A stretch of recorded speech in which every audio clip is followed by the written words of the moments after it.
Asian সভ্যতার গল্পে সভ্যতার বিবর্তন দেয় ভারতীয় সংস্কৃতির বাংলা ভাষা। শিক্ষা এবং পরিবর্তনের বিবর্তন দেয় মানব সভ্যতার ভাবনাধারা। কতই না সংস্কৃতির গল্প, হিমালয়ের গল্প। সভ্যতা থায় সংস্কৃতির গল্প রয়। সভ্যতা থায় চীনা প্রাচীর রয়। সংস্কৃতি থায় রাশিয়ান ভেঞ্চার রয়। ইসরো থায় বঙ্গবন্ধু স্যাটেলাইট রয়। সংস্কৃতির গল্প থায় ভারতীয় ক্রিকেট টিম রয়।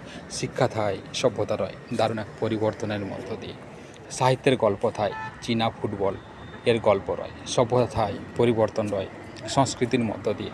কত সংস্কৃতি, কত ভাবনা, কত যে ঐতিহ্য রয়। কতই না মাতৃভাষার মাতৃদেশ রয়। সভ্যতা থায় পরিবর্তন রয় দারুণ এক সভ্যতার মধ্য দিয়ে। এশিয়ান সংস্কৃতির গল্প তাই মনে করায় নতুন বিবর্তনের ইতিহাস। সভ্যতা থায় মানবতা রয় দারুণ এক পরিবর্তনের মধ্য দিয়ে।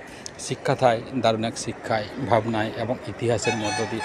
কতই না জাতীয় সড়ক থায়, কতই না এয়ারপোর্ট থায়। সভ্যতা থায় সংস্কৃতি রয় দারুণ এক সভ্যতার মধ্য দিয়ে। বিবর্তন থায় ইতিহাস রয় মানবতায়, ভাবনায় এবং পরিবর্তনে। সময়ের হাত ধরে এগিয়ে চলেছে মানুষ তাই যুগ যুগান্ত ধরে নতুন এক ইতিহাসের বার্তা।